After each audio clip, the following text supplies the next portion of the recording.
நெஞ்சை அள்ளும் அழகிய கடற்கரை மாவட்டமான ராமநாதபுரத்துக்கு வந்திருக்கிறேன். அனைத்து மதங்களையும் சமூகங்களையும் சேர்ந்திருக்கக்கூடிய மக்கள் நல்லிணக்கத்தோடு வாழக்கூடிய மண் இந்த மண். 10ஆம் நூற்றாண்டில் சோழர்களுடைய பெரும் பேரரசா நிலை கொள்வதற்கும் 13ஆம் நூற்றாண்டில் பாண்டிய மன்னர்கள் ஏற்றமிறவும் அரச படையில் நின்றவங்க இந்த ராமநாதபுரம் மண்ணை சார்ந்தவங்க. இப்படி எத்தனையோ பெருமைகளுக்கு சொந்தமான ராமநாதபுரம் மாவட்டத்தில் நடைபெறக்கூடிய இந்த அரசு விழாவில் கலந்து கொள்வதில் நான் மிகுந்த மகிழ்ச்சி அடைகிறேன். இந்த மாவட்டத்தினுடைய பொறுப்பு அமைச்சர் மாண்புமிகு ராஜகண்ணப்பன் அவர்கள். பெயரில் ராஜான்னு இருந்தாலும் அவர் எப்பவுமே மக்கள் தொண்டர். செயல்ல எப்பவுமே கண்ணும் கருத்துமாக இருக்கிறவர் கண்ணப்பன் அவர்கள். இந்த நிகழ்ச்சி சிறப்பாக நடைபெற மிகுந்த ஒத்துழைப்பை வழங்கி உழைத்திருக்கக்கூடிய ராமநாதபுரம் தொகுதியுடைய சட்டமன்ற உறுப்பினர் காதர் பாட்சா என்ற முத்துராமலிங்கம், கழகத்தின் மூத்த முன்னோடி காதர் பாட்சா என்ற வெள்ளச்சாமி அவருடைய அருமை மகன், தென்மண்டலத்தில் மிக சிறப்பாக செயல்பட்டு வரக்கூடிய செயல் வீரர்களில் முக்கியமானவர் என்னுடைய அன்பு தம்பி முத்துராமலிங்கம் அவர்கள். அதேபோல் பக்கத்து மாவட்டமாக இருந்தாலும் தன்னுடைய சொந்த மாவட்டத்துக்கு முக்கியத்துவம் தருவது போல ராமநாதபுரத்தையும் கவனிக்கிறார் நம்முடைய மாண்புமிகு நிதியமைச்சர் தங்கம் தென்னரசு அவர்கள். அவரும் இந்த விழாவிற்கு வந்திருக்கிறார். இந்த மாவட்டத்தினுடைய மக்கள் பிரதிநிதிகளுக்கு துணையாக மட்டுமல்ல, ராமநாதபுரம் மாவட்டத்தினுடைய வளர்ச்சிக்கு துணையாக இருக்கக்கூடிய மாவட்ட அமைச்சர், மாவட்ட ஆட்சியினுடைய பொறுப்பை ஏற்றிருக்கக்கூடிய மாவட்ட ஆட்சியர் சிம்ரஜன் சிங்குடைய காலோன் அவர்களுக்கும், மாவட்டத்தினுடைய அரசு அலுவலர்கள் எல்லோருக்கும் என்னுடைய பாராட்டுக்களையும் வாழ்த்துக்களையும் நான் தெரிவித்துக் கொள்ள விரும்புகிறேன். ராமநாதபுரம் மாவட்டத்துக்கு வந்தவுடன் எனக்கு நினைவுக்கு வந்தது ஆங்கிலேய அரசினுடைய அடக்குமுறைகளை எதிர்கொண்டு போர் நடத்தி சிறையிலே மாண்டு போன வீரரான சேதுபதி மன்னரை பெருமைப்படுத்தும் வகையில் ராமநாதபுரம் மாவட்ட ஆட்சியர் வளாகத்திற்கு சேதுபதி நகர்னு பெயர் சூட்டினவர் முதலமைச்சராக இருந்த நம்முடைய முத்தமிழறிஞர் கலைஞர் அவர்கள். 1974ஆம் ஆண்டு தமிழ்நாடு உப்பு கழகத்தை ராமநாதபுரத்தில் தான் முதலமைச்சர் கலைஞர் அவர்கள் அன்றைக்கு தொடங்கினார். ஒரு காலத்தில் ராமநாதபுரம் மாவட்டம்னா தண்ணி இல்லாத காடுன்னு சொல்லுவாங்க. அந்த நிலைமையை மாற்றி காட்டின அரசு தான் கலைஞர் தலைமையிலான திமுக அரசு. இந்த அடியேன் அன்றைக்கு உள்ளாட்சித்துறை அமைச்சராக இருந்த காலகட்டத்திலே தான் ராமநாதபுரம் மாவட்டத்தில் குடிநீருக்காக தவிச்ச மக்களுக்கு 616 கோடி ரூபாய் மதிப்பீட்டில் காவிரி கூட்டுநீர் திட்டம் கொண்டு வரப்பட்டது. இந்த திட்டத்தை செயல்படுத்த 3 ஆண்டுகள் தேவைப்படும் என்று அதிகாரிகள் சொன்னாங்க. குடிநீர் பிரச்சனை என்கிற காரணத்தால் எவ்வளவு விரைவாக முடிக்க முடியுமோ அவ்வளவு விரைவாக முடிக்கணும்னு நான் சொன்னேன். அதன்படி 2 ஆண்டிற்குள்ள மக்களுடைய குடிநீர் தேவையை நிறைவேற்றின ஆட்சி தான் நம்ம திமுக ஆட்சி. இதுக்காக அந்த டைம்ல மாசத்துக்கு 3 முறையாவது ராமநாதபுரத்துக்கு வந்து நான் ஆய்வு நடத்தினேன். அதெல்லாம் இப்போ நினைவுக்கு வருது. இப்போ நான் முதலமைச்சராக பொறுப்பேற்றவுடன் கூட்டு குடிநீர் திட்ட விரிவுபடுத்தக்கூடிய வகையில் உத்தரவிட்டு அந்த பணிகள் இப்பொழுது விரைவாக நடந்து கொண்டிருக்கிறது. பழைய திட்டத்தின் மூலம் 87,500 பேர் பயன்பெறுகிறார்கள். இப்போ விரிவுபடுத்துகிற காரணத்தால் 2,95,000 பேர் பயன் அடைய போறாங்க. இங்கே வருவதற்கு முன்னாடி தான் அந்த துறையினுடைய பொறுப்பை ஏற்றுக்கொண்டிருக்கக்கூடிய அமைச்சர் நேரு கிட்ட பேசினேன். டிசம்பர் மாசத்துல விரிவுபடுத்தக்கூடிய அந்த திட்டத்தை தொடங்கிடலாம் என்று உறுதி எடுத்திருக்கிறார். உறுதியோடு சொன்னார். அப்படி தொடங்கும் போது ராமநாதபுரம் மாவட்டத்தினுடைய 3,82,500 நபர்களுடைய வீடுகளுக்கு தண்ணீர் வழங்க போறோம். இனிமேல் யாரும் எப்பவுமே ராமநாதபுரம் மாவட்டத்தை தண்ணி இல்லாத காடுன்னு சொல்ல முடியாது. அது மட்டுமல்ல, ராமநாதபுரம் மாவட்டத்தோட வேளாண் வளர்ச்சிக்காக பார்த்திபனூர்ல மதகு அணை கட்டப்பட்டது கழக ஆட்சியிலே தான்.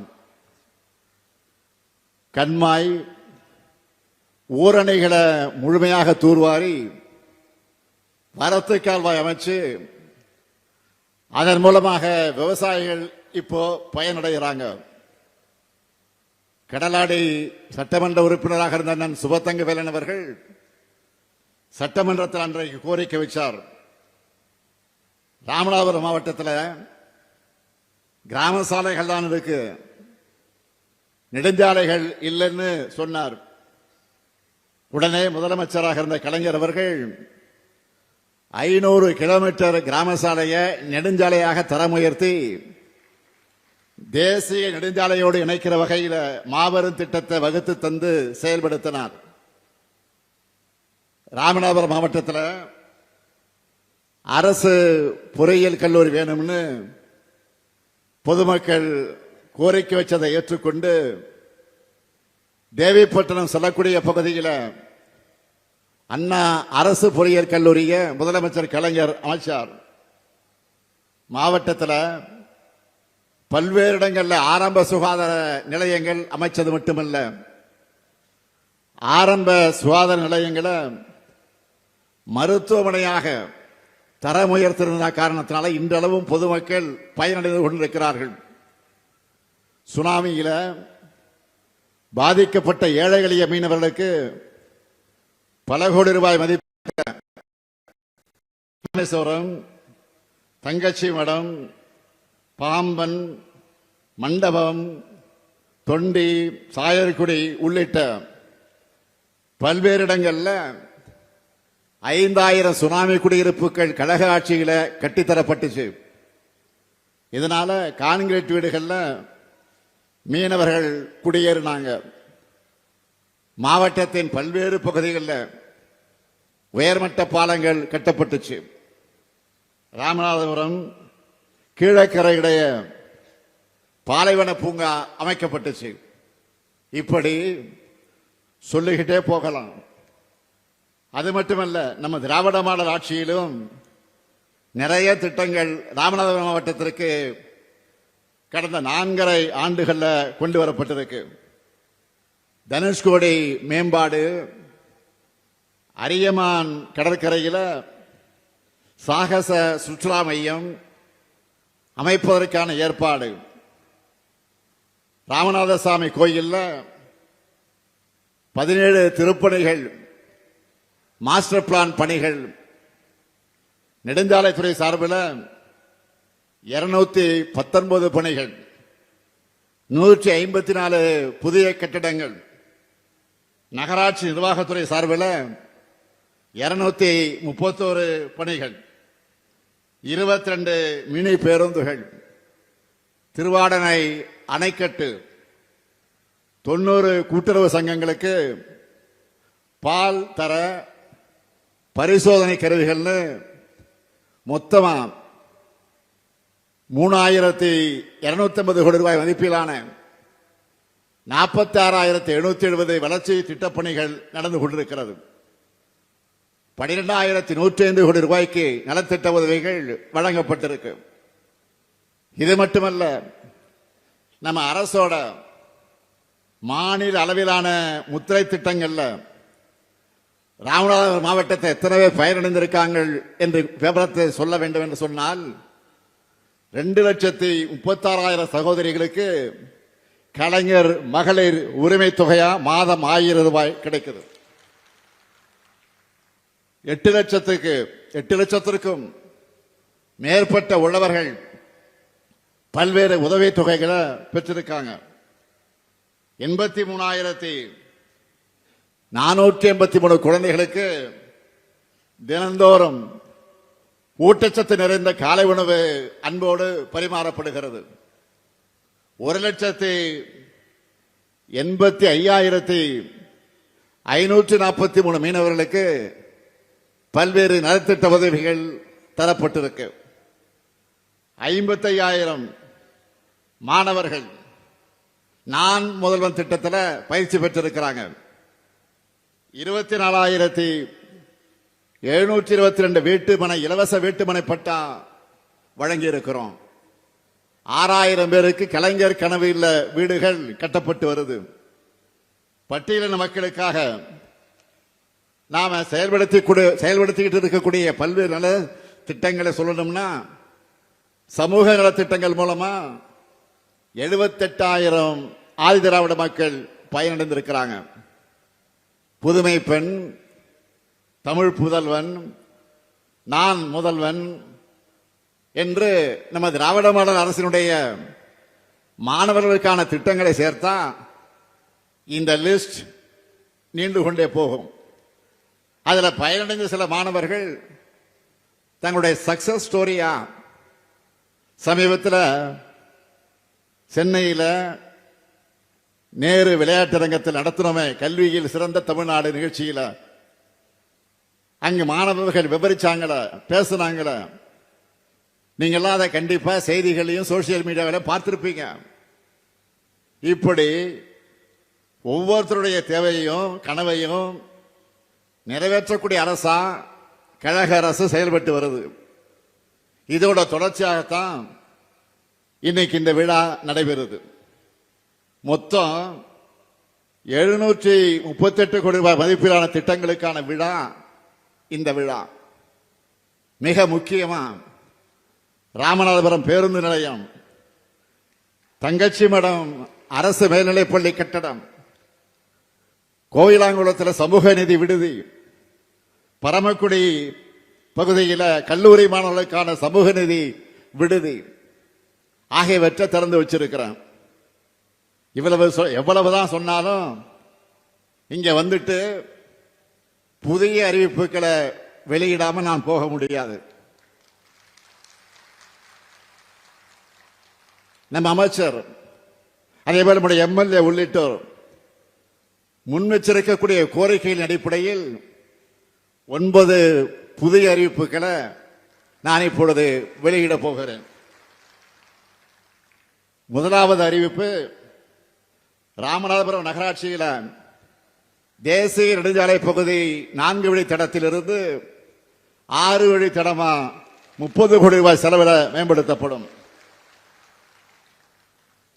இரண்டாவது அறிவிப்பு, திருவாடனை மற்ற அரசு மங்கல வட்டங்கள் இருக்கக்கூடிய 16 முக்கிய கண்மாய்கள் 18 கோடி ரூபாய் செலவில் மேம்படுத்தப்படும். மூன்றாவது அறிவிப்பு, கீழக்கரை வட்டத்தில் இருக்கக்கூடிய உத்தரசோகவங்கை வித்தானூர் உள்ளிட்ட 6 கண்மாய்கள் 4 கோடி 65 லட்சம் ரூபாய் செலவில் மறு சீரமைக்கப்படும்.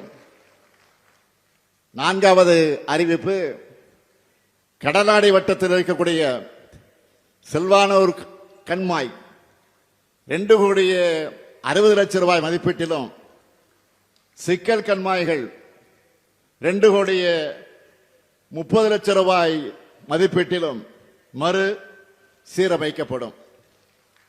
5வது அறிவிப்பு, பரமக்குடி நகராட்சிக்கு 4 கோடி 50 லட்சம் ரூபாய் செலவில் புதிய அலுவலக கட்டடம் கட்டப்படும். 6வது அறிவிப்பு, ராமநாதபுரம் நகராட்சியினுடைய பழைய பேருந்து நிலையம் நவீன வணிக வளாகமாக மாற்றியமைக்கப்படும். 7வது அறிவிப்பு, ராமநாதபுரம் அரசு மகளிர் கல்லூரியில் வசதிகளை மேம்படுத்தி புதிய பாடப்பிரிவுகளை தொடங்கும் வகையில 10 கோடி ரூபாய் செலவிலும் புதிய கூடுதல் வகுப்பறை கட்டடங்கள் கட்டப்படும். 8வது அறிவிப்பு, கீழக்கரை நகராட்சிக்கு 3 கோடி ரூபாய் மதிப்பீட்டில் புதிய அலுவலக கட்டடமும் 1.5 கோடி ரூபாய் மதிப்பீட்டில் நவீன மீன் அங்காடியும் கட்டப்படும். 9வது அறிவிப்பு, கமுதை பகுதி விவசாயிகளுடைய நலன் கருதி 1 கோடி ரூபாய் மதிப்பீட்டில் 100 மெட்ரிக் டன் கொள்ளளவு கொண்ட குளிர் பதன கிடங்கு அமைக்கப்படும். இந்த 9 அறிவிப்புகளும் விரைவில் செயல்பாட்டுக்கு வரும். ராமநாதபுரம் மாவட்டத்துக்கு வந்துட்டு மீனவ நண்பர்கள் பற்றி பேசாம இருக்க முடியுமா? காரணம், அந்த அளவுக்கு மீனவர்கள் நிறைந்து வாழக்கூடிய மாவட்டம் இந்த மாவட்டம். கடலோர மாநிலமான தமிழ்நாட்டில் ஆண்டுக்கு பல்லாயிரம் கோடி ரூபாய் வர்த்தகம் நடக்கிற தொழிலா மீன்வள தொழில் இருக்கு. அதுல 25 விழுக்காடு இந்த ராமநாதபுரம் மாவட்டத்தில் மட்டுமே நடக்குது. கடந்த 2023 ஆண்டு ஆகஸ்ட் மாசத்தில் ராமேஸ்வரத்தில் நடைபெற்ற மீனவர் மாநாட்டில் கலந்துகிட்டு நான் பேசினேன். அப்பொழுது சொன்னேன், மீனவர்கள் நலனுக்காக மொத்தம் 10 அறிவிப்புகள் வெளியிட்டிருந்தேன்.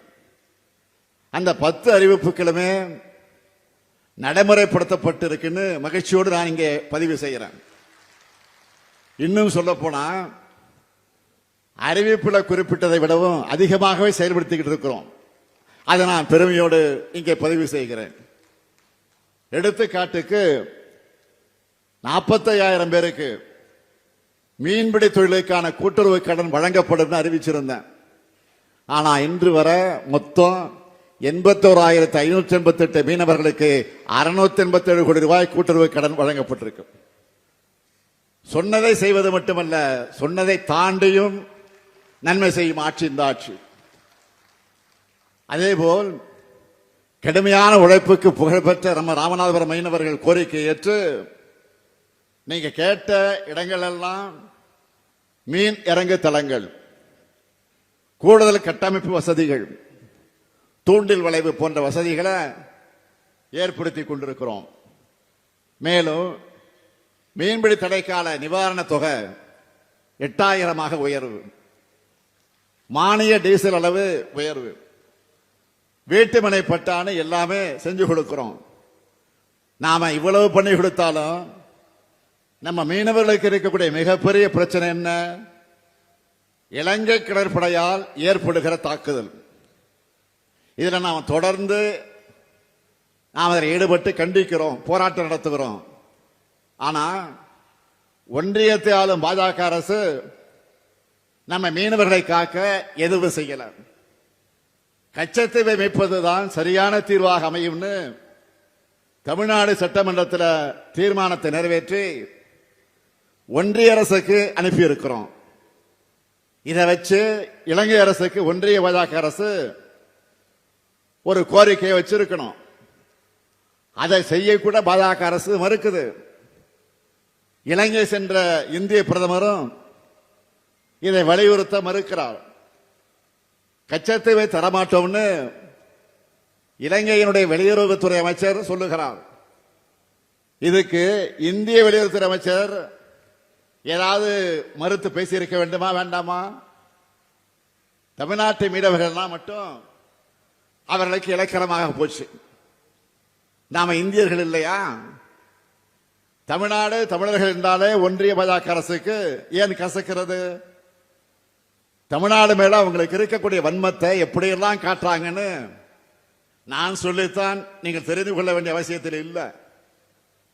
ஜிஎஸ்டியால நிதி உரிமை போச்சு, நிதி பகிர்வுகளையும் ஓரவஞ்சன, சிறப்பு திட்டம் எதையும் அறிவிக்க மாட்டாங்க, பள்ளி கல்விக்கான நிதியை தரமாட்டாங்க, பிரதமர் பேர் இருக்கக்கூடிய ஒன்றிய அரசு திட்டங்களுக்கு நாம தான் படியிறக்கணும். இதெல்லாம் போதாதுன்னு நீட், தேசிய கொள்கையினை கல்வி வளர்ச்சிக்கும் தடை, கீழடி அறிக்கைக்கு தடை, எல்லாத்துக்கும் மேல தொகுதி மறுவரைகரை, இப்படி தமிழ்நாட்டுக்கு வஞ்சகம் செய்வதையே ஒன்றிய பாஜக அரசு வழக்கமாக செய்து கொண்டிருக்கிறது. தமிழ்நாட்டை 3 முறை மிகப்பெரிய பேரிடர் தாக்கி ஆயிரக்கணக்கான மக்கள் பாதிக்கப்பட்ட போதெல்லாம் உடனே வராத, நிதி தராத ஒன்றிய நிதியமைச்சர் இப்போது கரூருக்கு மட்டும் உடனே வருகிறார். மணிப்பூர் கலவரம், குஜராத் விபத்துக்கள், கும்பமேளா பலிகளுக்கெல்லாம் உடனே விசாரணை குழு அனுப்பாத பாஜக கரூருக்கு மட்டும் உடனே அனுப்புறாங்கன்னா தமிழ்நாட்டு மேல இருக்கிற அக்கறையால கிடையாது. இங்கதான் நீங்க கவனிக்கணும், அடுத்த ஆண்டு தேர்தல் வருது. இதுல ஏதாவது அரசியல் ஆதாயம் கிடைக்குமா? இதை வச்சு யாரையாச்சும் மிரட்டலாமா, உருட்டலாமா அப்படின்னு பாக்குறாங்க. யாருடைய ரத்தத்தையாவது உறிஞ்சி உயிர் வாழ துடிக்கிற ஒட்டுணியாகத்தான் பாஜக இருக்குது. மாநில நலன்களை புறக்கணிச்சு, மாநில உரிமைகளை பறிச்சு, இன்னும் சொல்லணும்னா மாநிலங்களே இருக்கக்கூடாது என்ற எண்ணத்தோடு செயல்படுகிற ஒன்றிய பாஜக கூட எதிர்கட்சியாக இருக்கக்கூடிய அதிமுகவும் கூட்டணி வச்சுக்கிட்டு அடிமை சாசனம் எழுதி கொடுத்த தலையாட்டி பொம்மையா இருக்காங்க. பாஜகவை அதிமுக ஆதரிப்பதற்கு ஏதாவது கொள்கை அடிப்படை இருக்கா? பொது காரணம் இருக்கா? மக்கள் நலன் அடிப்படையா ஏதாவது இருக்கா? குறைந்தபட்ச செயல் திட்டம் ஏதாவது இருக்கா? எந்த கோரிக்கையாவது முன் வச்சு கூட்டணி சேர்ந்திருக்கிறாங்களா? எதுவும் கிடையாது. தவறு செஞ்சவங்க அத்தனை பேரும் அடைக்கலமாகி தங்களுடைய தவறுகளிலிருந்து தப்பிப்பதற்காக வாஷிங் மிஷின் தான் பாஜக. அந்த வாஷிங் மிஷின்ல உத்தமராகி விடலாம்னு குதிச்சிருக்கக்கூடிய மாண்புமிகு எதிர்க்கட்சி தலைவர் எடப்பாடி பழனிசாமி அவர்களை எப்படி பயன்படுத்தி இருக்கிறாங்க என்றால், கூட்டத்துக்கு கூட்டம், மேடைக்கு மேடை, தெருவுக்கு தெரு சென்று தன்னுடைய கூட்டணிக்கு யாராவது வருவாங்களான்னு ஆள் சேர்ப்பதற்கான அசைன்மெண்ட்டை கொடுத்திருக்கிறாங்க. அவரோ மை கிடைச்சா போதும்னு தங்களுக்கு பிடிக்காதவங்களெல்லாம் விருப்பம் போல திட்டிக்கிட்டு இருக்காரு. தமிழ்நாட்டின் நலன்களையும் தமிழ்நாட்டு மக்கள் மேலேயும் உண்மையான அக்கறை கொண்ட யாரும் பாஜகவோட கூட்டணிக்கு போக மாட்டாங்க.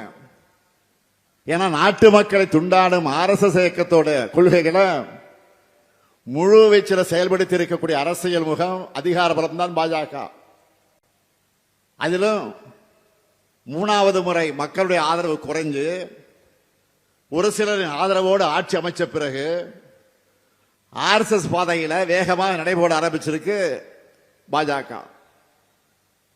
பெருந்தலைவர் காமராசரை கொல்ல முயற்சித்த RSS அமைப்போடு நூற்றாண்டுல அவங்களுடைய செயல் திட்டத்தை வேகப்படுத்தி இருக்காங்க. வரலாறு முழுக்க இவங்களுடைய கொள்கை திட்டங்களுக்கு எதிராக நின்று தமிழ்நாட்டையும் தமிழ்நாட்டு மக்களை காக்கின்ற நம்முடைய பணி அடுத்து அமையவிருக்கக்கூடிய திராவிட மாடல் 2.0 தொடரும்.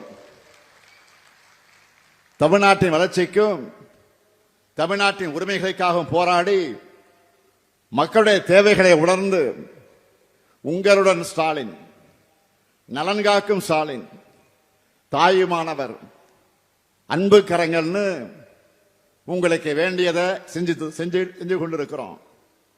இந்த பணிகளை நாங்கள் தான் தொடர்ந்து தொய்வில்லாமல் செய்வோம். என்னை பொறுத்தவரை தமிழ்நாட்டை முதன்மை மாநிலமாக வளர்த்தெடுக்கிற கடமையை இன்னும் சிறப்பாக செஞ்சு காட்டுவேன்.